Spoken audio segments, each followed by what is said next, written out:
অনেক মহিলার দু পায়ের দ্বিতীয় আঙুলে আংটি নিশ্চয়ই দেখেছেন, কিন্তু কখনো ভেবেছেন এটা কি শুধুই অলংকার, নাকি এর পিছনে রয়েছে বিশেষ কোনো আধ্যাত্মিক গুরুত্ব? প্রাচীন সামুদ্রিক শাস্ত্র মতে আমাদের শরীরের প্রতিটি অঙ্গ জীবনের আলাদা আলাদা দিককে ইঙ্গিত করে। বিশেষ করে মহিলাদের পায়ের দ্বিতীয় আঙুলকে ধরা হয় দাম্পত্য সুখ, মানসিক ভারসাম্য এবং আবেগের প্রতীক।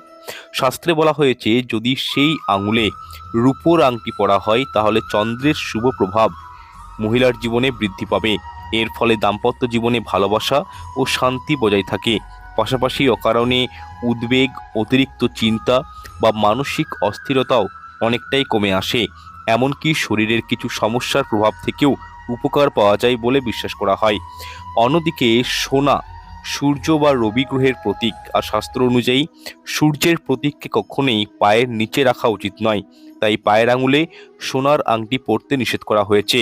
তাই আজ থেকে পায়ের আঙুলের এই আংটিটি শুধু ফ্যাশন বা সাজসজ্জা হিসাবে দেখবেন না, এর সঙ্গে জড়িয়ে রয়েছে প্রাচীন শাস্ত্রের বিশ্বাস, শক্তি এবং এক গভীর আধ্যাত্মিক তাৎপর্য।